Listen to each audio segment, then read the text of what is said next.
Cristiano, let me start just by asking you, why are you doing this interview with me? Because I think it's the time to say something, and because I like you. As simple as that. Well, don't say that in public. Well, I like you too, and I appreciate it, because I think that you've had to sustain a lot of criticism this year in particular, probably more than at any stage in your career. And I think it's time to set the record straight and to clear up a few things, not least, I suspect, for the fans of Manchester United. You must be wondering what the hell's been going on. Oh, as I say many times, the fans, I'm always gonna say good about them. They are the most important things in the football. You play for them. They're always in my side. I feel that every time when I walk in the streets, the fans coming to me, and they appreciate what I do for football. And for me, it's the most important in football. The fans, for me, is everything. I want to take you back to last summer. You're at Juventus, and there's massive speculation about where you're going to go. And the big rumour is that you're going to go to Manchester City. So first of all, how close was that to happening? Well, honestly, it was close. It was close. It's something that they spoke a lot, and Guardiola say 2 weeks ago, I guess, that they try hard to have me.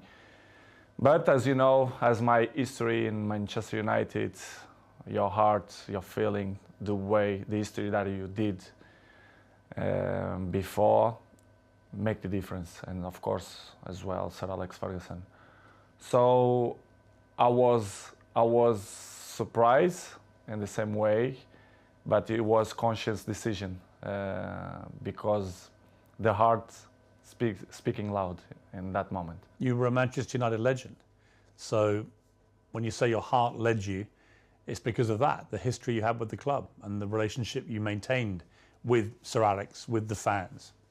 I think it was the key. It was the difference in that moment. But I cannot be loyal if I would say that Manchester City wasn't close. But I think I did conscious decision. I don't regret at some point. And as you mentioned before, Sir Alex Ferguson was the key. Did you speak to him before you Yes, came I back? did. Yes, I did. I spoke with him, and what did he say to you to try and persuade you? He said to me that it's impossible for you to come to Manchester City. And I say, okay, boss. So I took the decisions, and I repeat I was with conscience that it was a good decision. You came back and it couldn't have started better. You played at Old Trafford. Yeah, you won 4-1 against Newcastle. You scored twice. Sir Alex was there, loving it, obviously, the return of the prodigal son. Your mother was there, the return of her own son. Your mother was crying, obviously. Obviously, yes. But what a comeback. How did that feel that day when you came off the pitch? Well, that feeling was amazing, but not only the day of the game. I felt before the week before that everything changed. The world speak about me, Cristiano, back home, back where they belong. So it was a special moment to be back to Manchester United, to perform for our fans, and of course to score 2 goals was the best welcome that I received in Old Trafford. It was a memorable day and unbelievable day too. The Viva Ronaldo chant went up? Yes, Viva Ronaldo. You like hearing that? Be back, of course I did. Yeah. As I told you before, the fans for me, they are everything. 2 things happened, I think, within 24 hours of you re-signing for United. One, you broke the all-time record for shirt sales in 24 hours. You actually beat a guy called Messi at PSG. You must have been happy about that. Of course I do. As you know, I don't follow the records. The records follow me. So It's good. Another one in my book. And the other one was the Manchester United tweet announcing that you were rejoining the club. Was the most tweeted or most liked tweet, I think, in Twitter history. It's good, as I told you before. It was a good moment. Nobody expect, because things change around, in my opinion, in 72 hours, which is you plan, or they spoke, not only Manchester City but other clubs too, spoke about your name, that you will change Juventus for another club. But Manchester United wasn't there, wasn't in that pot of that teams, but surprised everybody, even me, to be honest. After a few weeks, things weren't going well at Manchester United. The club just wasn't firing. And in the end, Ole Gunnar Solskjaer, the manager, got sacked. And that's within like 2 months of you coming back. What were you feeling about what was going on at United? And what did you feel generally about the club itself and the state that the club was in compared to when you'd been there before? Piers, to be honest, when I signed for Manchester United, I thought everything was changed, because it's 13 years that I changed. I was in Real Madrid 9 years and 3 in Juventus. And when I arrived, I thought everything will be different, you know, the technology, the infrastructures and everything. But I was surprised in a bad way, let's say in that way, because I saw everything was the same. And Manchester, it wasn't in that moment that, as you mentioned, that Oli was sacked. Michael Carrick, he assumed the job for 2 games, Villarreal and Chelsea away, and everything was so fast, but surprised me a lot. Instability in the club, everything was kind of the same that I hadn't moved on. No, they stop on a clock, in my opinion, which is something that surprised me. I didn't expect. And slowly they start to change. Even the windows, the new players, and was tough. Was tough for me because I didn't expect that. And because when you were there before, if Manchester United wanted a player under Sir Alex Ferguson, they normally got their man. Right now, it's a very different environment. After many years of failure since Sir Alex retired, United weren't getting the top players anymore. So were you surprised by that dynamic changing as well? Because you would have been used before to them, if they wanted top players, they got them. I was surprised. I thought when I signed, that they signed in that year, Sancho and Varane plus me, that things will be in the way that Manchester should be. As you mentioned, well, Sir Alex Ferguson left a big gap in the club. Not only Sir Alex Ferguson, but one person that I thought make the difference, David Gill, the president, a very, very good man. And the structure around Sir Alex Ferguson was very important too. I knew that Manchester United wasn't the same, but I don't see that it was so big gap, so big things that go through by the last 10 years. And it was the thing that surprised me more, to be honest. It was little things like even the swimming pool that the players use, the saunas, all these facilities. Nothing had changed since you'd left in 2009. Nothing changed. Surprisingly, not only the pool, the jacuzzi, even the gym. Even some points, the technology, the kitchen, the chefs, which is I appreciate, lovely persons. They stop in a time which it surprised me a lot. I thought I will see different things, as I mentioned before, technology, infrastructure. But unfortunately, we see many things that I'm used to see when I was 20, 21, 23. So surprised me a lot. You'd also, of course, as you said, you'd been at Real Madrid and Juventus, where you saw them moving all the time to progress with technology, the latest thing, to improve performance levels. So you were able to compare what you'd experienced there with what was not happening at United. In United, the progress was zero, in my opinion.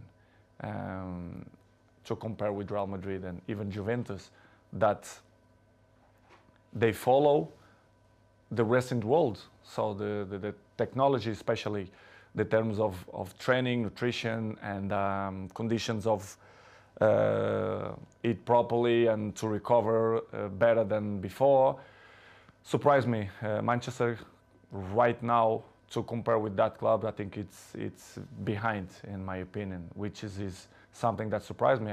A club with this dimension should be in the top of the tree, in my opinion, and they are not. Unfortunately, they are not in that level, but I hope the next years they can reach to be in a top level. When you look at, I mean, United have had some of the best managers in the world follow Sir Alex Ferguson, and they've all been relative failures compared to other stages of their careers. Do you think that partly that's down to the structural element of this, that there just isn't the support that top managers need? I don't know what's going on, but since the Sir Alex Ferguson left, I saw not evolution in the club. The progress was zero. For example, we have an interesting point that how the club as Manchester United, after Ole, they bring sport directive Ralph Rangnick, which is something that nobody understands. This guy is not even a coach. A bigger club like Manchester United bring sport directive. Surprised not only me, but all the world, you know. Well, it was a ridiculous decision, wasn't it? Of course, in my opinion, you have to be honest. If you're not even a coach, how are you gonna be the boss of Manchester United? It's something that I should see that Manchester is not followed not the right way to reach successful like other teams, like for example Liverpool or Manchester City, Chelsea. They are one step behind or two because of this kind of mistakes. In my opinion, they should improve and change probably the staff or the people, the directives or presidents. I don't know who is the problem there, but did it show a lack of ambition to you when they replaced Ole Gunnar Solskjaer, who a lot of fans liked, but he obviously wasn't delivering the big titles that United wanted and were used to. But to appoint someone like Ralph Rangnick, I mean, I'd never heard of him. And I'm thinking if had you heard of him? No, of course not. You'd never heard of this guy? Nobody. And the people who I speak, nobody knew it. Who is him? And suddenly did you call him the boss? Of course. I respect. We have to call because he assumed the job. Regardless, all the coaches that I had in my career, I call them boss because if they assume the job, we have to call in that way. But in the end, deep inside me, I never saw him as a boss because I saw some points that I never agreed, and he stopped in the time as well. Because if you're not being a coach, the next 5 years, you're gonna lost the identity to be a coach. So surprised me a lot. But in the same way, don't surprise me a lot because if you see the structures, they keep it the same. So the coaches didn't surprise me, but was a tough moment. What was extraordinary was very quickly after Rangnick took over, it started briefing journalists that you weren't pressing enough and that maybe it would be a good idea if you moved on from the club. And I'm like, who is this guy? And why is he saying this to the man who's scoring the goals? To be honest, Piers, it's something that I don't understand. It's the new coaches that coming around, they think they find the last Coca-Cola in the desert, which is I don't understand. The football there invents many years. So, but I respect any coach have a different approach, different opinions, different mentality, but kind of some points that you not agree. So I'm always like that in my life. I'm always been besides the best coaches in the world, Zidane, Ancelotti, Mourinho, Fernando Santos, Allegri. So I had kind of some experience because I learned from them. And when you see some coaches that they're coming, that they want to revolution the football, I not agree. I have my opinion, they agree or they disagree, but it's part of the business, because in the end of the day, I'm in a club to win. And with my experience, I want to help, like always. And some coaches that don't accept. And, it's part of the job. Did he know what he was doing, Rangnick, or not? At a club like United? No, they don't.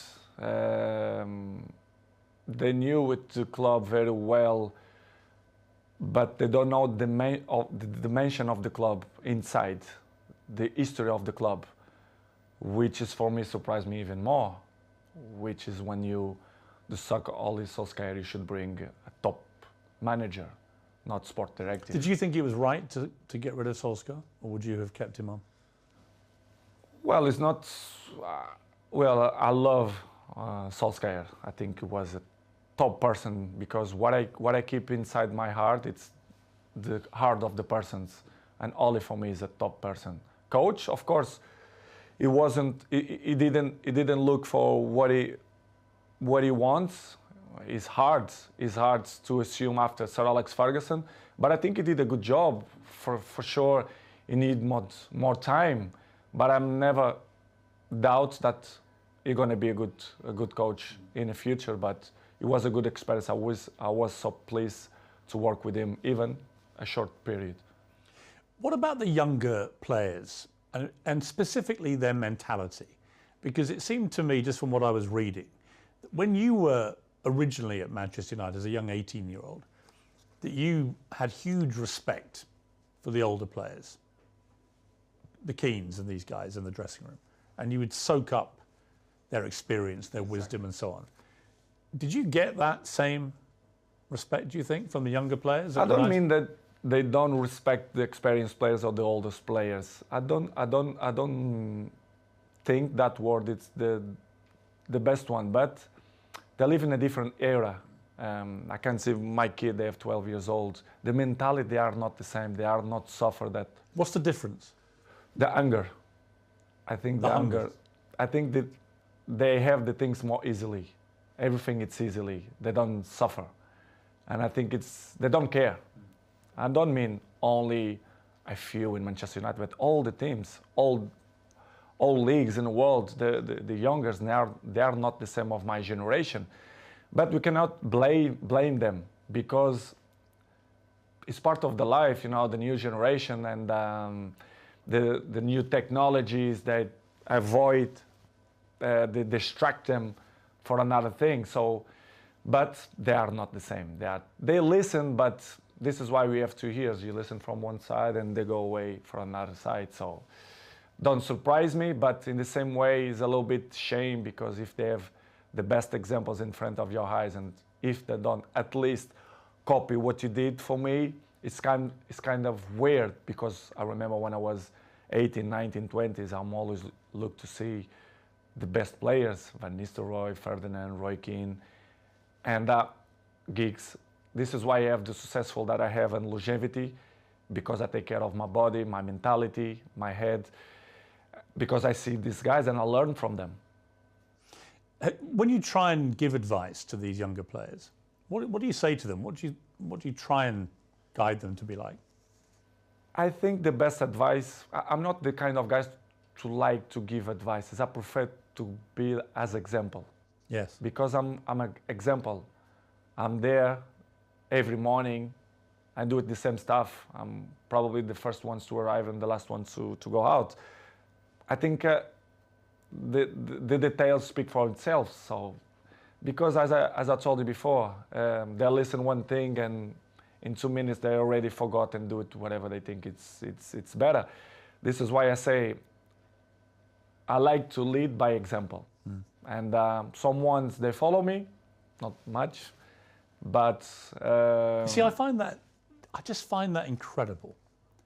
That if I was a young footballer and I had Cristiano Ronaldo at my club, that I wouldn't want to spend every second watching him, listening to him, observing the way you go about your business. And yet, from what you're saying, clearly, they're not interested. They don't care. Some ones, yes, but most of them, no. But for me, it's not surprise me. Don't surprise me, because they're not going to have longevity careers, in my opinion. It's impossible. It's impossible to see, for example, my generation, you see many players, they reach 36, 37, 38 in a high level. I think this generation, you're going to count by your hands how many going to reach in that level, because these years of preparation, it helps a lot. Who are the players in the world that you most admire for their mental strength, their attitude? It's difficult question, because I'm always can say what I see from my eyes. For example, if you tell me what I see, for example, in Manchester United, I can mention probably Dalot, Diogo Dalot. His example is young, but he's very, very professional.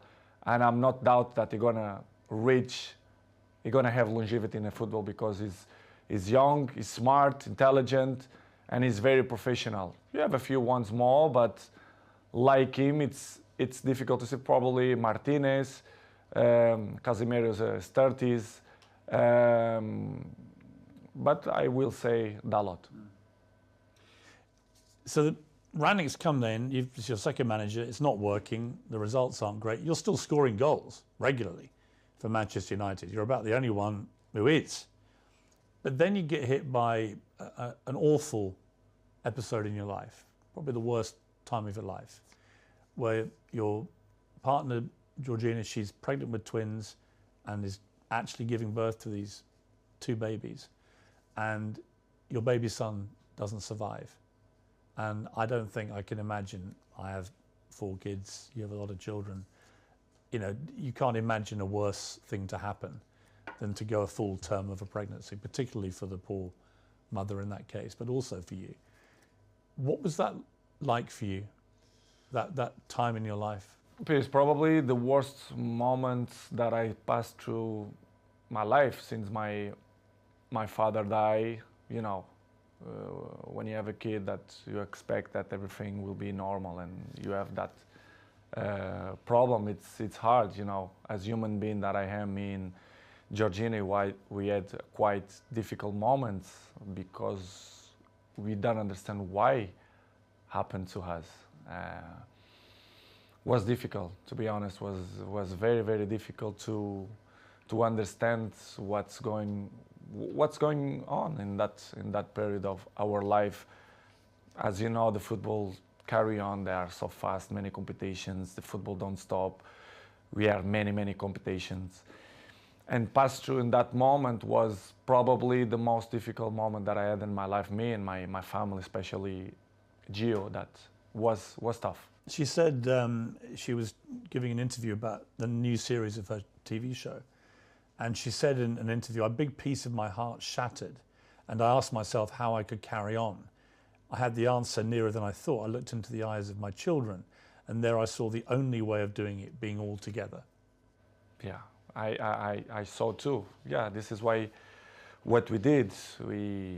I grew up my family, especially Gio, and we had the difficult moments, but we said, listen, we have more kids. We have one that born, Bella, that we have to be happy too. I mean, such a difficult situation again, where you're mourning the terrible loss of your little baby boy, but also celebrating the birth of your beautiful daughter. I try to explain sometimes to my family and even my close friends. They say, I never felt to be happy and sad in the same moment. Yes. I never felt.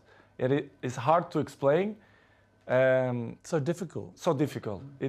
You don't know if you cry or you don't know if you smile. Yes. Because it's something that you don't know how to react. You don't know what to do, to be honest. And of course, I remember very well that I looked like, I don't know the word to define what I felt in that moment, but it's crazy feelings, it's crazy emotional. But as I told you before, I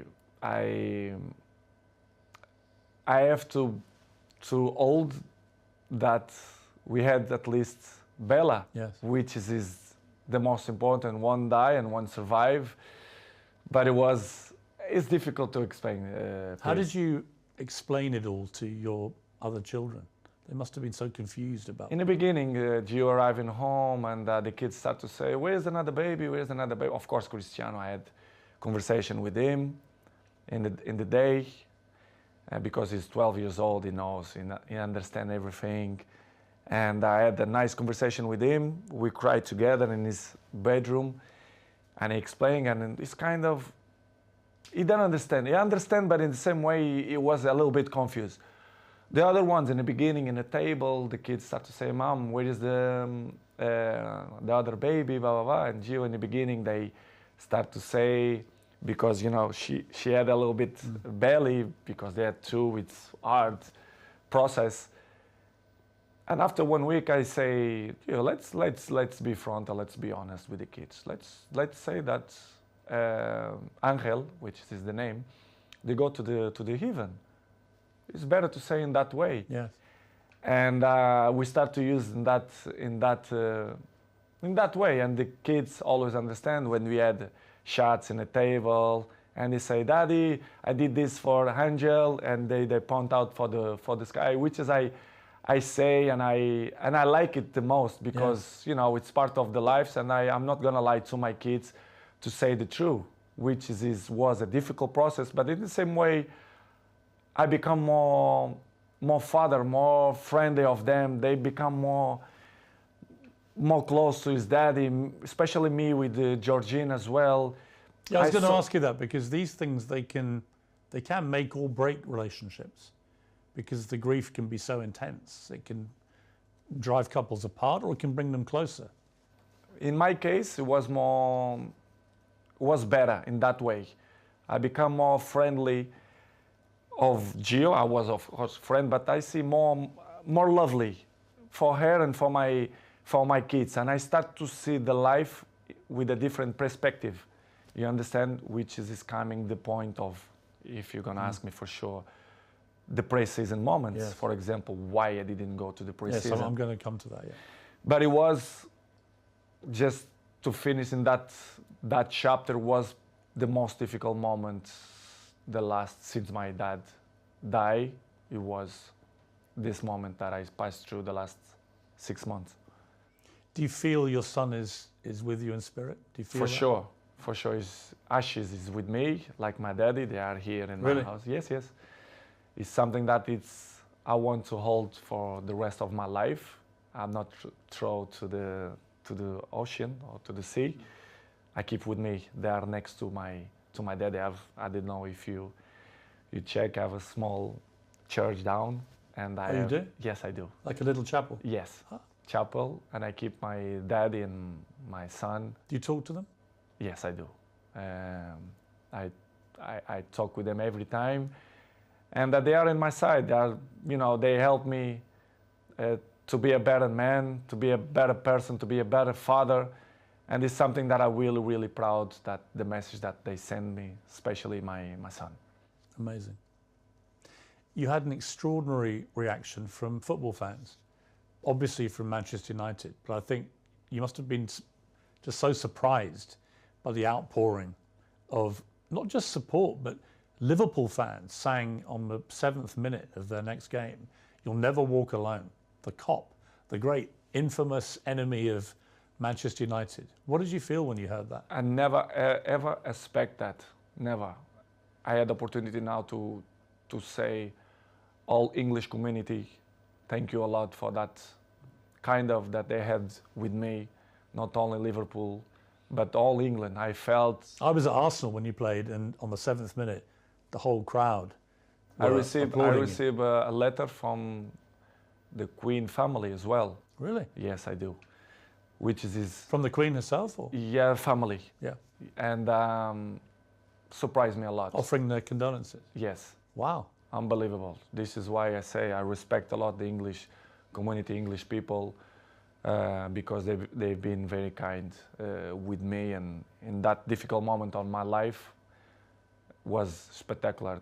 The way they treat me and my family in that difficult moments. I should say straight to the crowd and thank you to the all English community that helped me in that moment.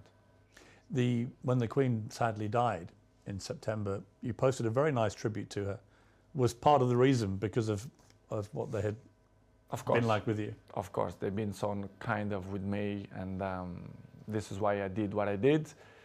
But it was unbelievable moment. I'm never ever gonna forget that moment. You have a little girl, Bella. She's 6 months old now. Must be a great joy amid all that terrible sadness. Unbelievable. It was another member in the family. They are the shine of the house, and we are so proud. Me, Georgina, and all my kids. They are very, very proud for them. They are spectacular. A beautiful girl, and we are so happy. We are so happy. We are happy fathers. You're going to have more? I'm not thinking now to thinking more kids. I think we done, but we never know. The future only God knows. But right now we want to have a break, to enjoy these ones, because they are little. Bella 6 and the rest they are 5 and Cristiano 12. We want to enjoy a little bit of these ones. Let's see the future. It's very difficult to play top level football at the best of times. It's a hard business in full public glare of millions of people watching. To have to go back and play after this must have been incredibly hard for you, even with your mental strength. How did you find that? Difficult, very difficult to play after that. But as I always have good support from my family, and Georgina told me, go to play, go enjoy, to do what you like to do. We're gonna help for you to forget a little bit the situation. It was difficult, but in the same point, I think helps for you to, to don't thinking much about that. Even to training was good, but as you know, the football going so fast, and trainings, games, even the national team, the things going so fast, you don't even have a time to settle and say what's going on, because the things going so fast. But was good. Georgina helped me a lot to give me that possibility to say, listen. She's a very strong woman. Yes, she did. Georgina. Yes. I mean, really strong. Yes. Just to be your partner is probably not an easy time a lot of the time, with all the attention all the time. But to go through what she's gone through and still get up and be there. We help each other. But she struggled when she was young, which is she look at life with a different eyes. Even she's young, but she suffer. She born in Argentina. She have his issues with his family as well. She live alone. She have interesting life and histories as well. And she helped me a lot. She's very mature for his age. We help each other. Sometimes when I'm a little bit down, she push me up, and I do it to the other side. So we are a nice couple. We help each other. So I'm really pleased that she's on my side. Any movement on the wedding bells, Cristiano?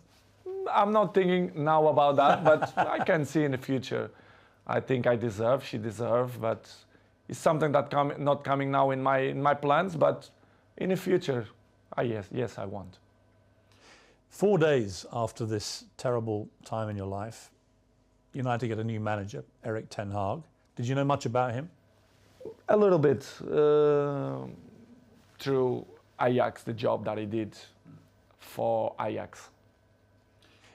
You end the season with 24 goals for Manchester United, including 18 in the Premier League, 6 in the Champions League. You were second in the Golden Boot for the English football. I mean, by any normal yardstick, that's an incredible performance. And yet you were still getting criticised. It was almost like, well, it's got to be your fault, even though you scored all the goals. Were you as bemused as I was that you were becoming the focal point for the criticism? I think it's easy to point out when you want to cover other things, to point out Cristiano Ronaldo. It's easy. Everyone know that press, they wanna put me in the first page because they know they will sell more. The interesting will be different, and I'm used to live like that because I was 37. I know and I learn many things.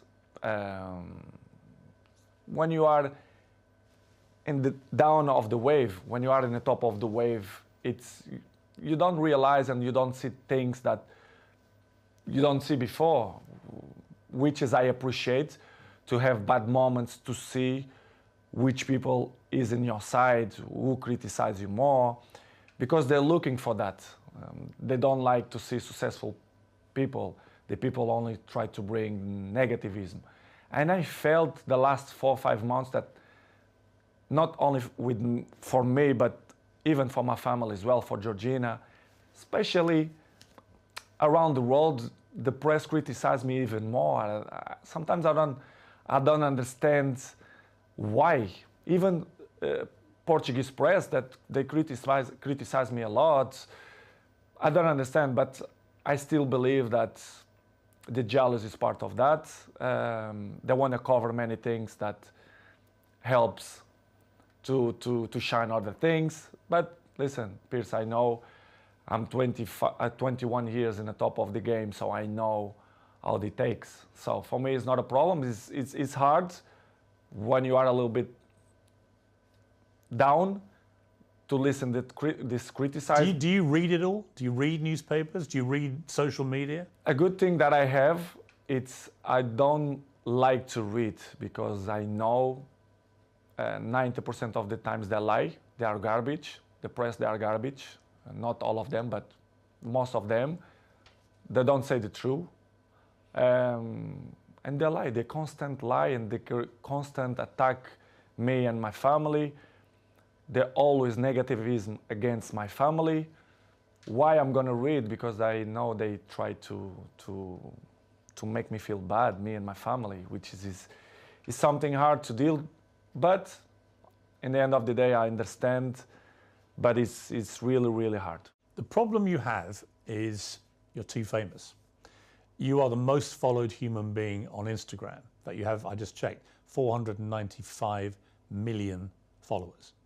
I have just under 2 million on Instagram, 8 million on Twitter. So I'm catching you on Twitter slowly, but 400. You're nearly at 500 million followers on Instagram. I mean, that's insane. You're bigger than all the Kardashians put together. It's good. It's good. I feel proud for that. It means a lot for me because it means that people like me too. I'm charismatic. I think why I'm the number one. Sometimes I ask that question to myself. Why me and not another one? Why do you think it is? To be honest, not just only because I play good football, because everyone knows, but I think the rest is relevant. You have to be charismatic. People have to feel some connection with you. I think to be good looking helps too. I have the same problem. Yeah, I feel the same way. To be honest, Piers, I don't know the real reason, but I think I'm charismatic and I'm a appetitive fruit. I don't know if we... A what? A fruit that people want to bite. Yeah. I don't know how you can say in English. Any particular fruit or? Let's say strawberry. But I don't know the reason. I mean, what's incredible to me is the power you have. Appetite fruit. Appetite fruit. I don't know if it makes sense in English, but if it don't make sense, you learn. I'll research appetite fruit, yeah. Okay. I mean, I have a pinned tweet, and it's you telling me I have good abdominals, which is a very good observation. By the way. And it's only 10 seconds long. It's had 43 million views, this clip. So thank you. Because 43 million people have heard the guy who actually has got good abdominals tell me I've got good abdominals. But it showed me the sheer firepower you have in that world of social media. It's just extraordinary. It's what I told you before. I have good things, which is you can sell your own product, let's say in that way, but you have to deal with many obstacles in your life too. Do you care if people hate you? I mean, a lot of people love you, but obviously a lot of people don't. You're so big, you're going to get both. But do you care about the ones who hate Cristiano Ronaldo? I care the people who like me. I'm not waste time for the people who don't like me. I think it's waste of time. These people, they are not interesting on my life. I like to be around the people who love me. I don't waste my time to see the criticism of people who is next to me ex-players, for example. Well, I mean, one of your biggest critics has been, and I'm surprised about this, Me too, Wayne Rooney, for example. who you played with for many years very successfully and were good friends with him. And yet all this year, 3 or 4 times, he's come out and attacked you in the media. Pierce, I don't understand. You should ask this question to him, but I don't know. I don't know why he criticized me so bad, or I don't believe that he's jealous of me. He says your behaviour is unacceptable. United should sell you. You know, blah blah blah blah blah. I mean, it's Wayne Rooney. Surprised me. It was 1 year ago or 6 months ago here in my house. You pick up his kids here and invite Cristiano to go to his house to play football. I really don't understand people like that, or if they wanna be in the cover of the paper, of the news, or they want a new jobs or whatever. Is it jealousy as well, perhaps, that you're still playing and still in the Man United Probably, red shirt? because he finished his career with 30s, so I'm still playing high level. I'm not gonna say that I'm looking better than him, which is true, but that is inarguable. I mean, there's no contest. It's hard to listen that kind of criticize and negative about people who play with you. For example, Gary Neville as well. Yeah, I mean, Gary Neville, you blanked him the other day on the pitch, and he looked quite upset, actually, because he obviously likes being your friend, but he's been pretty critical of you as well. People can have his own opinion, but they don't really know what's going on, for example, inside the training ground and Carrington area, or even my life. They should listen not only one point of view, they have to listen my point of view as well, because it's easy to criticize, but if you don't know the whole story, it's easy, you know. But it's, Pierce, as I say before, it's part of... Are they still friends of yours, or do you have a line where... They are not my friends. They are colleagues. We play together. They're not coming. We not have a dinner together, for example. But as I told you, Pierce, before, it's part of my journey. They keep criticize me, negativism every time. So I continue my trip, and I have to catch up the people who like me. Some of your ex-colleagues have been incredibly supportive. Rio Ferdinand has always got your back. Roy Keane always has your back. Whatever happens, he's always supported you and has continued to do so. Does that mean a lot to you? It means a lot, because I was in the dressing room with them. They are part of my journey in football as well. As I mentioned many times, Roy Keane for me was my best captain ever. Rio Ferdinand helped me a lot. He was my neighbor, I was his neighbor. So very, very good guys. Not just because they speak good about me, but they was there in the dressing room. They are football players. They know how players thinking and the behaves, etc. And to listen ex-colleagues or teammates to criticize you, and they always see one point of view. Do you feel a bit betrayed when they do that? Because you played together. It's easy to criticize. I don't know if they have a job in television that they must criticize to be more famous. I really don't understand. Do you think they use your name a bit to get attention? I think they take advantage of that because they are not stupid. And I really understand, and I have to carry on with my life with criticize or when the people speak good about you. But it's hard when you see people who was in the dressing room with you criticize you in that way. It must hurt you. It's not good. Yeah. Yes, I did, but not hurt. I'm not gonna be more slim. I'm not gonna sleep bad because of the criticize. But it's not good to listen that. Disappointing. A little bit, yes, disappointing. Do you have more pounds in the bank or more Instagram followers? It's a good question. Probably similar, I don't know. Probably similar. I'm just trying to work out how Wayne Rooney could hate you even more, and probably that's the answer. Well, not only him. Imagine the rest of the rats, they're going to criticize me too. But it's good to be still number one. If you see something that make me happy too, if you see Forbes magazine, every year I'm in the top of the list, so it's not by coincidence too. But knowing you, it's not the money so much, it's just you want to be at the top, right? I mean, that's what drives you. Someone said to me, what drives Cristiano Ronaldo? I don't think it's money, I think it's being the best. beating people. It's Exactly. that competitive streak. The records, the adrenaline. But Piers, let's be honest. The last years, the football changed. I see football now as a business, to be honest. Sometimes Georgian have an expression that I don't understand. They treat you players like a piece of meat. I say, yes, you say everything. It's true. When they want you, when they count with you, they give you everything. When they don't, they try to make a hard life to you. I see football, Piers, the last years as a business. I saw many things that I'm disappointing. The passion for the game is still intact, but in the same way, I saw other things as well, which is surprised me, but in the same way, it's part of the business, because if you see the world how it is in the moment, it's all business. Everyone take on itself. They are more individual. Well, you become a commodity, don't you?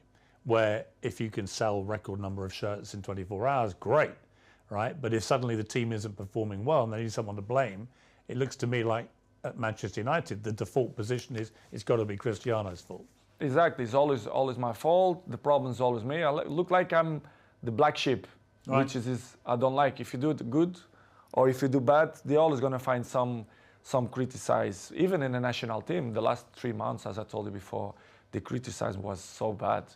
I mean, not only in football way, but professional and family way as well, which surprised me a lot. Looked like I was a bad guy, which is not true. People have to listen from my mouth the facts as well. This is why I give this interview, because I think it's the right time to speak out of my mind, which is what they say the last 4 or 5 months is completely garbage. I'm not gonna say 100%, but 99% it was garbage. People say false things or lie things. Which things have annoyed you the most? Family issues. Well, I want to talk about one in particular on that, which is when you were late back for the pre-season training.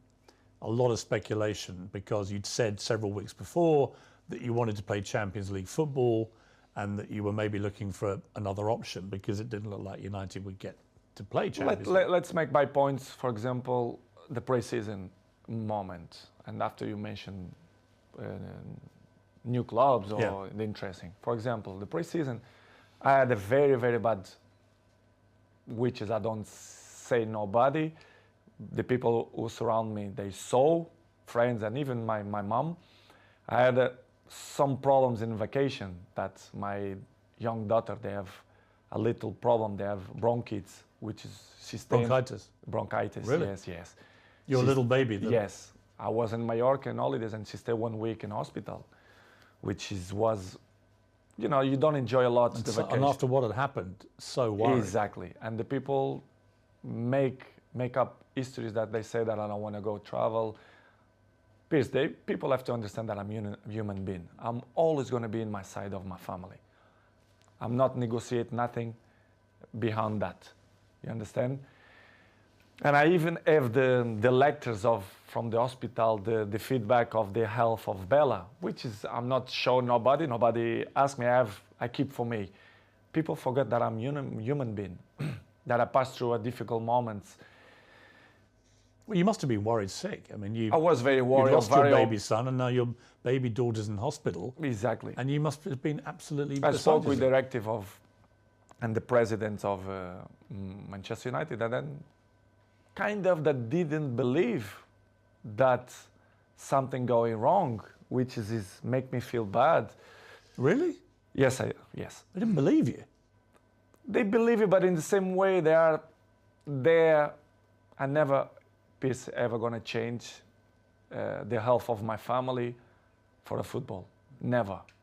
Now or 10 years behind or forward, and it's something that really hurt me because they doubt of my words that I struggle, especially Bella and Gio. We had 1 week in hospital because the Bella have a big problem. And I didn't go to the pre-season because of that, because I didn't was allowed to leave my family if something happened, to do it a pre-season because I think it wasn't not fair to left my family for a pre-season. This is why I didn't go. I mean, that would, if my employer didn't believe a story like that, I would be so angry. Because everyone, I'm not mentioned only in that Manchester way, but in the world, especially in the football world, they are very, very, very individual. Everyone on look for themselves or themselves. They don't care about your moments, your struggle moments, your issues, family problems. They want you. They want you. Doesn't matter your family problems. I don't mean Manchester, but in a general. As I told you before, the football goes so fast. You have many competition, many games, pre-season, World Cup now. Listen, we have you have one game.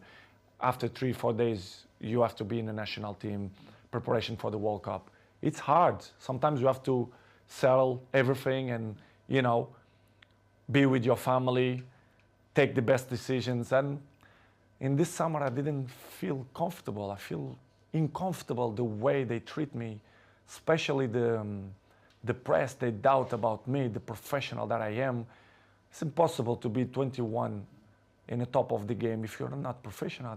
They doubt about me, which is make me feel very, very, very sad, because in my life I'm always one of the best professionals. This is why I'm still playing the high level. You play in a pre-season friendly and you leave the ground early with several other players, and there's another huge fuss about this. What was the truth about that? Had you got permission to go? Do you wish you hadn't left early now? Ten Hag wasn't happy, it was reported. What's the truth? Because I will be honest with you. It's something that I regret to left from the stadium, probably. Or maybe no, I don't know. It's difficult to tell you 100% if but let's say I regret.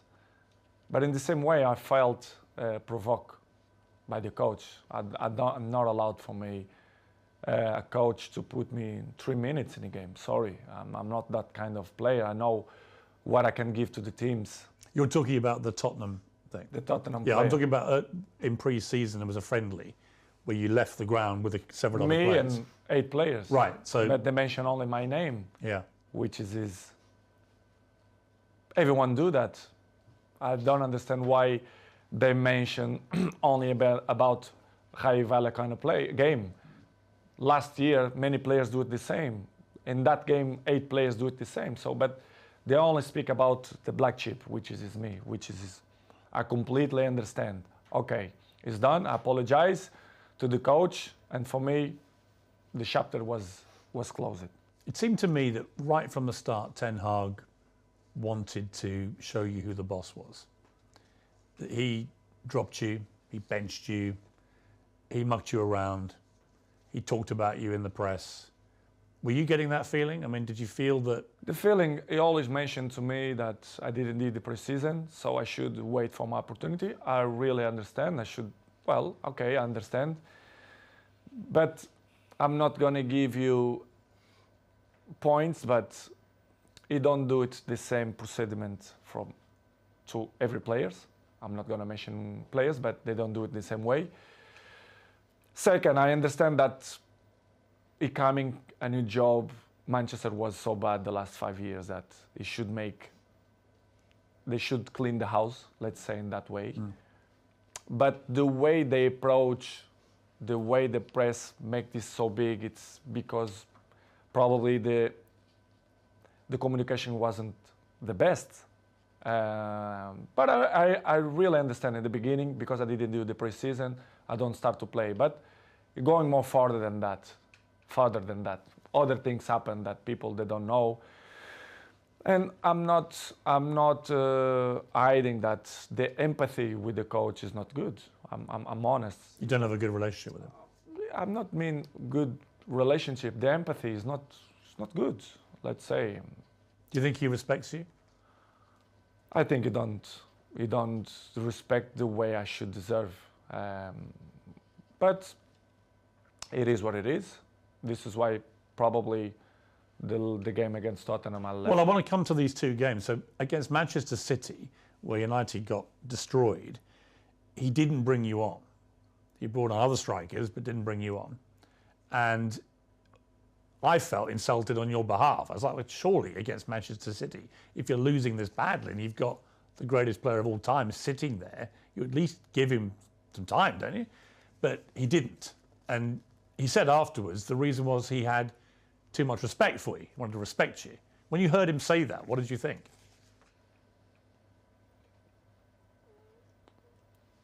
Excuses. I say as excuses. I say many things that I don't wanna criticize him. He can have different opinion than me, that they choose the players that I think is better for the team. I respect that. But the excuses all the time, you know, the excuses have short legs. You cannot excuse all the time, which is things that don't make sense. Okay, you don't put me against Manchester City because of respect of your career, and you want to put me 3 minutes against Tottenham. Well, that's the thing. So then you then play Tottenham. Don't make sense. And then he wants to bring you on with 3 minutes to go, which is the complete opposite to what he said the situation was with City. I think he did purpose, because, for example, in the national team, the other clubs, if the coach wants to put me 5 minutes, if someone injured or if they really need me, I will help. But in that way, I felt provoked, not only because of that game, but before some. He was deliberately provoking you. Well, everyone know that. Disrespecting you, you think? Exactly. This is why I say I don't have respect for him, because he don't show me respect for me. This is why we are in that situation. I have to be honest that the things don't going well because of that, because the empathy don't exist, and he keep saying things for the press, but the press say what they think it's good to protect probably him and Manchester United. But as I know, as I understand many things, that he signed 3 years contract with Manchester United. Probably I'm not going to be too much long in Manchester United, apart when I'm finished my contract. I really understand, but I like guys that they don't lie, they speak honest, they be frontal, and I'm not negotiate my morals. My morals always will be intact. And what's going in my things the last 2 months was not respect in many ways, which is I can regret, for example, against Tottenham, to left the stadium before the finish. Well, there's a video clip which appears to show Ten Hag telling you to get ready to come on, and you gesticulate back to him, I'm not going to do that. And as a result, you get suspended for the next couple of games, and he goes public and says it's because you refused to come on. And you did then issue a statement of some regret, saying, you know, you're a professional and you've never been suspended before, I don't think, in your entire career. I mean, when you look back at that, I guess my question would be, you've always been very acutely aware of your role model status around the world. Do you wish, with hindsight, you hadn't done that and handled it a different way? Probably. I regret to left the stadium. Yeah. But I was, as I told the Pierce before, I didn't felt that he had respect for me to put me on 3 minutes after the issues that we had before. I was very, very, very, very disappointing for the communicator of Manchester United, to be honest. I never had a problem with any club, with any coach, and they suspend me 3 days, which is I felt a lot, and it was. And level of sport clubs, I felt a lot, and it was a shame. Was it humiliating for you? I think so, yes. I have to say the truth, what I felt. I remember I arrived. Well, I don't want to say details what he pretend to do it, but I'm not going to say that. But I remember arriving home and Cristiano see me, Daddy, you not go to the game? I said, no, because the club punished me with 3 days. And he did like, how they gonna punish you if you are the best player in the world and you're not gonna play? I said, no, I'm not gonna play because I'm behave. And he looked at me like, my daddy, not behave. What? In one way, I was good because I was like more relaxed, but in the same way, I feel very disappointed because, okay, I regret, I apologize. I'm not perfect. I commit a mistake, but to suspend me 3 days for that, I think it's too much. And they make fire for the press, which is really disappoint me. And that seems to have been the pattern of the way Ten Hag has wanted to treat you since he became manager. Just constant attempts to disrespect you, I guess. Many points happen. I think in some certain points, I think was strategy from the club for me to react like that. Because they wanted you to leave? Probably yes. They're trying to force you out? Yes, not only the coach, but the other 2 or 3 guys there around the club. At the senior executive level? Yes, that I felt betrayed. And you think they're trying to get rid of you? Honestly, I shouldn't say that, I don't know, but listen, I don't care, I'm always, people should listen the truth. Yes, I feel betrayed, and I felt that some people that don't want me here, not only this year, but last year too. They didn't want you to go there at all? No. Really? Yes. The owners of the club, they don't. The Glazers? The Glazers, they don't care about the club. I mean, professional sport. As you know, Manchester is a marketing club. They will get his money from the marketing. The sports, they don't really care, in my opinion. Do you ever talk to them, the Glazers? Never. Never? Never. Not since you've gone back? No. They give all the power to the president, the sport directive. A lot of Manchester United fans are very negative about the Glazers. They think they're taking all the money out and not spending enough on players, on the infrastructure issues you talked about. Do you think the fans are right? The fans, they're always right. I think the fans should know the truth, should know that the players, we want the best for the club. I want the best of the club. This is why I'm coming to Manchester United. This is why I love this club. But you have some things inside the club which don't help to Manchester reach the top level as City, Liverpool, and even now Arsenal, for example, which is complicated. It's difficult. It's hard. In my opinion, it will be hard for Manchester to be in the top of the game the next 2-3 years. If the Glazers stay as owners? I'm not mean the Glazers, but the structure. The structure. As Picasso say, you have to destroy it to rebuild. And if they can start from me, for me it's not a problem. I'm always going to say I love Manchester United, I love the fans, they're always on my side. But if they want to do it different era, different generation, they have to change many, many things. When you walked away at Spurs and didn't go on, Gary Neville said your behaviour was unacceptable, called for you to be punished. He said he knows what he's doing. He's experienced, and players of that power have a real negative impact when they do it. The influence they have on other players is really negative. And it was after that that you gave them the old blank treatment, which was very funny, by the way. But for Neville to say that about you? They don't see the big picture. Why I react like that? What's happened? All the behind the scenes. All the behind the scenes. I was probably not provoked. They will accept to play 3 minutes after the whole situations that going through the last 2 months. Don't tell me that top players, the guys who won everything, the key players, will play 3 minutes. Come on, this isn't acceptable. After what they keep saying before, that they respect me, they do this, they do that. For me, it wasn't not respect. This is why I take this decision. I regret. I apologize to my teammates for the situation. I did a post in Instagram. I regret to left from the stadium. I regret my teammates. They know what I felt. I say to them, apologize.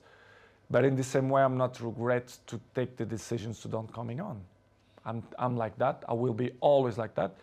If you don't have respect for me, I'm never going to have respect for you. And the coach didn't have respect for me, so this is why the relationship it's in that way, and he keeps saying in the press that he count with me, like me, blah blah blah blah blah blah. But it's only for the press. Really? Yes, 100%. So where are you now in your head with all this? Because the World Cup is about to start. You're going to go there with Portugal, and we'll talk about that in a moment, with a very exciting team, actually. But where are you with United? They won't be playing again now until after Christmas. That leaves a few days before the January transfer window. Do you think you'll still be a United player come January 1st? It's difficult to tell right now, Piers, because my mood is right now to the World Cup. It's probably my last World Cup, of course, my 5th World Cup. I don't know what's going to happen after the World Cup. But as I told you before, and I will say again, the fans will be always in my heart, and I hope they being in my side, even if I'm back or if I'm not back or if I stay or whatever. Nobody's perfect. Episodes in the life we all have. It's part of the human beings. It's part of me to be a human being and father as well. Always will commit mistakes, but I don't know. It's hard to tell you right now what's going to happen in the World Cup because my focus is always for the World Cup, for the Portugal national team. If you had your time again, knowing what was going to happen, would you sign for Manchester United again?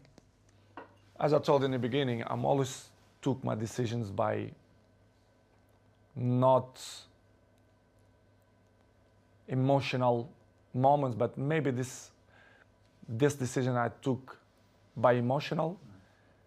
I'm not regret because I took with 100% conscience, but it was more emotional than rational. Don't know if it makes sense.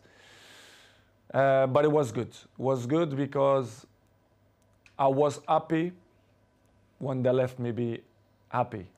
So I tried to give my advices, my experience to help Manchester United to be where they deserve to be.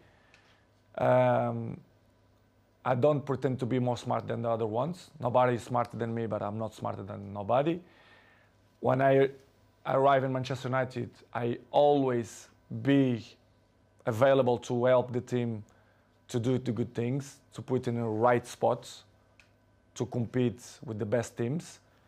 But it's hard when they cut your legs and they don't like you to shine, and they don't listen to your advices.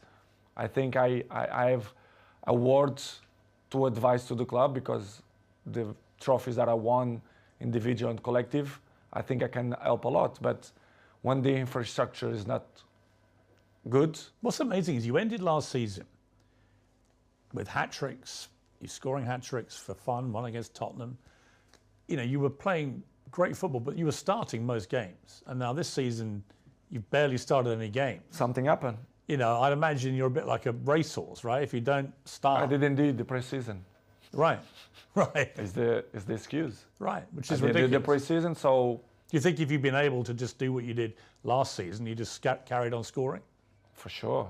You think I did learn to score goals? Maybe I'm not motivated that I'm supposed to be, probably. As I told you before, Piers, I'm a human being. I feel the things. I'm not perfect. But my motivation is not the same that I was a few months ago. I hope to change. Do you feel like you need a fresh challenge?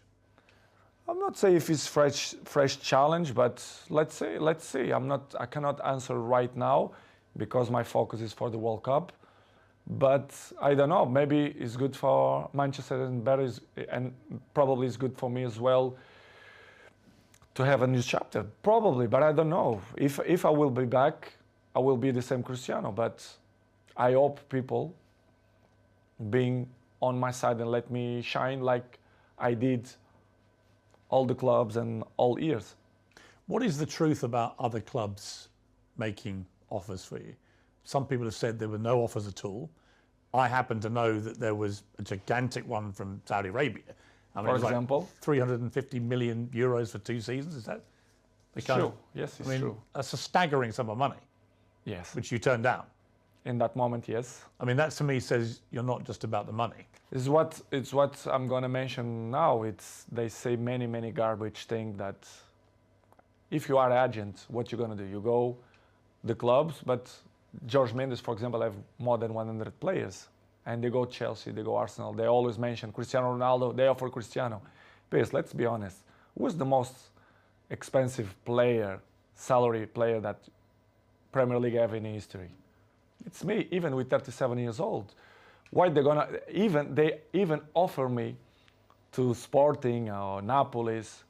I will be honest with you. I didn't have many clubs, but I have many offers of the other clubs. Right. Which is I didn't change because I didn't plan to do it, but I have. But what the press keeping say and the garbage press say that nobody want me, which is completely wrong. And I was happy here, to be honest. I was motivated to do it, a great season here. But they continue to repeat. Nobody want Cristiano. How they don't want a player who last year scored 32 goals with national team? I mean, that's the point I don't get, because there are people out there, and you see them, you hear them, and they say, well, he's not the player he used to be. As if somehow at 37 you're going to be as good as you were at 21. Anyway, everyone changed. But you are the greatest 37-year-old anyone's ever seen, right? And you're still extremely fit. So it just seems to me nothing's changed from the player I saw banging in hat-tricks last season, except that you have a coach who doesn't want to start you. A few months, what they're going to change? There's nothing. Do you feel like you can still be a top player? But for me, it's stupid question when the people say, they are not the same. Nobody is the same.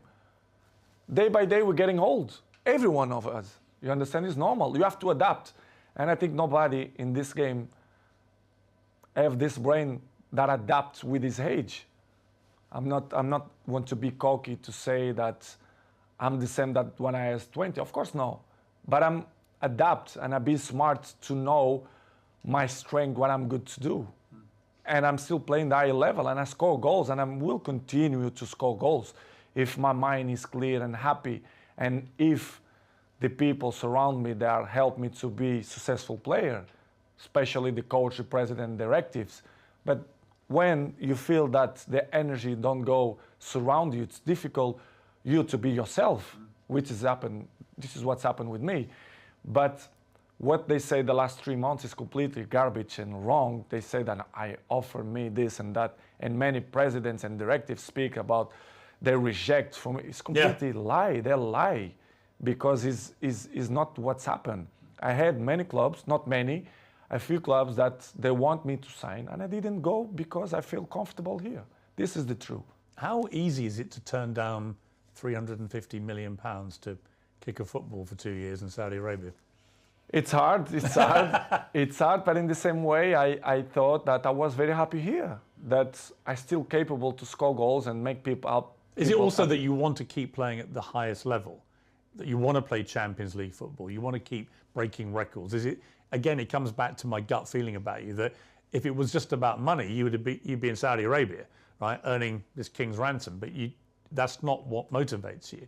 You want to keep at the top. Exactly, because I thought I still believe that I can score many goals and help the team, because I still believe that I'm still good and capable to help national team, even Manchester United. But if you don't feel surround you that the energies is in your side, it's difficult. Of course, the criticism is going to exist all the time. 37 is still not the same, but I want to see if some guy of my age maintain the level that I show. I'm the fourth guy in history of football with more games. No goalkeeper, which is I know how to be good, how to be fit, how to protect your body. You're not going to teach me that. Nobody going to teach me that. I know. Are you as fit as you've ever been, do you think? Yes. In this moment, I feel very good. I expect to have a few minutes more in my legs, but I saw yesterday I have 1,000 minutes plus 118 from the national team. I'm still feeling good, fresh. I believe that I'm going to do it amazing World Cup. I'm prepared physically and mentally. But Piers, it is what it is. Life is good. I'm good. My mental is good. I'm happy to do this interview with you. I know they're going to generate many polemic. Of course. But Cristiano. But they would polemic. anyway, right? I mean, they've all had their say, and now you're entitled to have your say. And you know better than anybody because you are Cristiano Ronaldo. They criticize me when I don't speak. Of course, when I'm going to speak, they criticize me even more. But it's something that I can deal with that. I know I'm going to disappoint a few people. Maybe I'm going to make happy a few people, but it is what it is. The life it's completely difficult. We have obstacles in our lives, and I will keep running to fight against the people who don't believe me, and the life is a challenge, and I want the people that they are wrong when they say that if you do leave United, and I accept that this is not a done decision either way, but if you do, and it seems to me like it's more likely than not as we sit here, what would your message be to Manchester United fans who've had to read all this stuff all year and probably have a very mixed idea about where the truth lies? What would you say to them if you do end up leaving? It's hard for me to say that I will not be back to Manchester United, but regardless, as you say, it's let's see what's going to happen. But as I told you before, the fans for me always will be in my side, will be always in my heart. I see during the days when I go to the street, the love, the passion the people have for me, the respect. I hope that they never forget the things that I will continue to do it, not only in the past, but in the present too. Manchester will be always in my side. The fans will be always in my side. Doesn't matter what's going to happen. And I appreciate the love that they send for me all the time. Even when I'm done play, even when they criticize me, they always will be in my heart. So thank you to all the supports. I hope to see you soon. And they always will be in my heart. And what about Sir Alex, the man who persuaded you to come back again? Really, like a father figure to you, really, in many ways, like another father to you. What's his take on everything that's been happening? What's his opinion of all this? I don't speak with him like 1 month ago, but it's always on my side. He always understands me. He knows better than nobody that the club is not on the path that deserve to be. He knows. Everyone knows. The people who don't see that is because they don't want to see. They are blamed.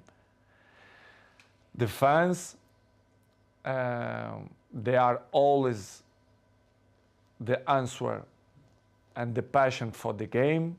Manchester belongs to the fans, but they should know the truth. The infrastructure, they are not good. They should change. If not, Manchester not going to be where they used to be when Sir Alex Ferguson, David Gill was. And I hope to be part, if they count with me, to help the club to be successful. If not, the life will continue. I will continue to my journey. I will continue to make fans happy and score goals and do it, tricks and everything. And it's good. It's part of my journey. I want to just talk to you briefly about the World Cup. Your 5th World Cup. I mean, you say it's your last, but I mean, you'd only be 41 at the next one. Could we have a 6th World Cup potentially? Will be tough. Will be tough. So this may be the last one. Probably, yes. You've got an exciting team full of experience and young players, Portugal. Are you optimistic about your chances? I'm very optimistic. We have a fantastic coach. We have a good generation of football players. I'm looking forward that we're going to do an amazing World Cup. I hope the Portuguese belong in our side. We need them. We need them. The fans. The fans. We have a little bit debate in Portugal from some issues that they should pick more other players, that it's normal. A little bit negativism, to be honest, from the press, from some people, maybe ex-players as well, but I believe that we're going to do it a good World Cup. Would that be for you the pinnacle of your career, to win a World Cup with Portugal? Piers, I dreamed one time about that. Holding the World Cup? Yes. It's going to be tough, extremely difficult, but everything is possible. But Of course, we're going to compete. It's hard to beat. Who are the Portugal. biggest rivals, do you think? We are not the favorites. Who We are never you- favorites. No, of course, but who do you were favourites when you won the Euros, Exactly, right? exactly. Who do you think are the ones to really watch? Who are the best squads out there? Probably France. I will put Spain, Argentina, Germany, Brazil? Brazil, of course. They look good to me. They look good. But after coming the Portugal. So everything is possible. What about, you haven't mentioned, England as well. yeah, of course, England. do you think England have a chance? Have a chance beside Portugal, in my opinion. But let's see. Will be different. Will be in a winter. Is it weird playing at winter? Do you care? Do you care?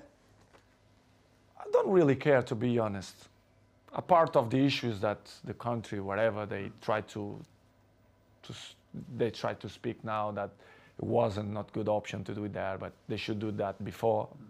We should focus only in football, the competition, to people to enjoy. Do you think all the politics and the morality debates and stuff, should that all be left aside now? 100%. Focus on the Of game? course. I feel that. Of course, they should do that. That debate should be had before you award the countries. Exactly. They should concentrate it in all competition, all the national teams, the people to be welcome in Qatar, and I see a good tournament. To be honest, I think Qatar they are prepared.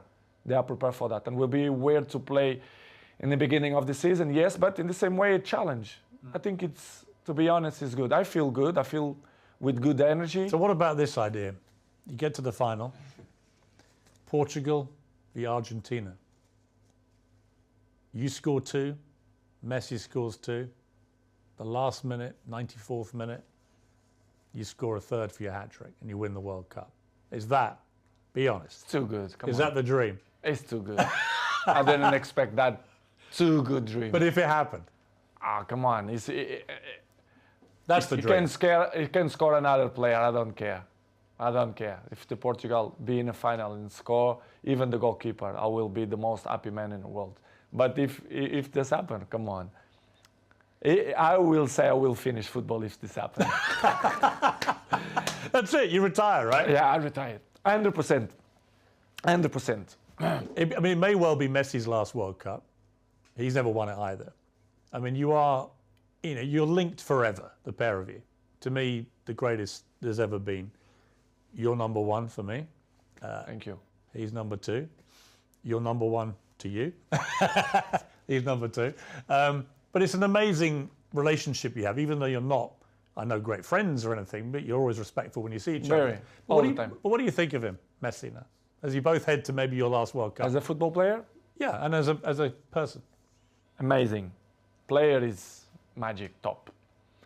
As a person, we share the stage 16 years. Imagine, 16 years At the highest level. we share. So I have great relationship with him. I'm not friend of him in terms of, when I mean friend, is the guy who is with you in your house, who speak on the phone. No, but he's like a teammate. He's a guy that I really respect the way he always speak about me. Even his wife or my girlfriend, they always respect. They are from Argentina. My girlfriend is from Argentina. Yeah. So good. What I'm going to say about Messi, great things. He's a good guy. You do everything for football. The best player you've ever seen? Excluding yourself? Probably, yes. Him, Zidane, probably. Yes. That I fight with him, yes. Have you ever had dinner together? Never. Would you like to? Why not? One day to sit down Yes. Listen, I love... Can I come? I love, of course. I love to meet people. I love people. You know, I love to share things, ideas, learn things, ideas, new histories, new brains. Why not? I will do it for sure. I will do it. That would be... In a few years. Yeah. At the bat, as Maradona and Pelé did. Yes. No problem. Come on, I'm a good person. I know I have a good heart. I don't like to to criticize people. It's not the way I took my life. Everything is positive. And if there's like a weird sequence of events and Mbappe goes to Real Madrid and PSG ring you up and go, we've had a great idea. We want to put Messi and Ronaldo up front. Everything it's possible in football. So, And that would be incredible. why not? I don't know. As I told you before, They'd sell some shirts. for sure, they will sell a lot of shirts. But as I told you before, the life is good, and my focus right now is to do it amazing World Cup. Are Arsenal going to win the Premier League? I hope so. You do? Manchester first, if not, Arsenal is some team that I like to see to play. Did you rate the team at the moment? Yes, I do. I like the team. I like the coach. I think they do it a good team. And if Manchester United don't win the Premier League, I will be happy if Arsenal do. What would you like your legacy to be, Cristiano? I mean, well, let me ask you first. Do you have any plans to retire? I mean, how long do you think you can keep playing football? I want to play 2 years more. 2 years more? 2-3 years more maximum. I want to play when I finish with 40. I think we'll be... 40? 40. A good age. But I don't know. I don't know the future. Sometimes you plan one thing for your life. And as I told many times, the life is dynamic and you never know what's going to happen. Tom Brady in America, the great NFL quarterback, retired. Then he has a conversation with you on the Old Trafford pitch. And whatever you said to him... I'm psychologist, so... The next day, he comes out of retirement. Psychologist, you see? I'm good psychologist. What did you say to him? No, I thought he took the decision a few weeks before. But it was good. What did you talk about, you two goats? To speak about in general, he's a very, very smart guy. He knows a lot about football. We have a nice conversation. And you scored a hat-trick that day, didn't you? Yes, I did. He gave me good energy. When I have good energy when you have another goat in the stadium, does that fire you up? Exactly. When you it's have a goat thing, right? Yes. Energies. It's all about energy. When you have good energy around you, I can be interesting things. What about Jordan Peterson, who I know came to see you? Amazing man. Yeah, because I've interviewed him a few times, and he was fascinated to meet you and to talk to you, both about private things, about what had happened to your family this year, but also about professionally you and your situation. I'm a huge fan of him. I read his book, 12 Rules, and I felt that he's really, really interesting guy, and I love to meet smart people. When I spoke with him, it was to meet him as a fan, because I knew that he do speeches around Europe, especially in England, UK, and we have a nice chat. He coming to my house and we speak. He give me good advices, and fantastic man. And I learn a lot, some advices that he give me, not only for this moment. What was the best advice he gave you? We had a nice strategic conversation, not only for the moment of my life. I mean, not only for football, because my life is not resumed only for football. I'm a businessman. I have, and many important things on my life. And when you are surrounded with these people, with you as well, people that make your life more interesting, they reach something in your daily life, I appreciate, because it's that kind of people that thinking outside the box, which is I appreciate. And we had a nice conversation, strategic conversation, not only for the moment, but for the future as well. He gave him some points that I never expect, but the beginning was to meet him, a good person, an intelligent person, and was fantastic. And we keep in touch. I speak with him. It's good. You're going to do Cristiano Ronaldo's 12 rules to life? Why not? For the future, maybe probably. 20. You got more rules. Exactly. For the future, probably. I wanna educate it. I want to educate it, not only my family, but my fans. As you know, I have millions of fans. Yeah. Probably for the future, I want to do it some book, but not the type of book. I've got a good idea for you on that. I told you. It's a good one. But to help people how to maintain longevity. And also, I think in your case, how to survive life, right? There's a lot of people out there who are struggling to just deal with life.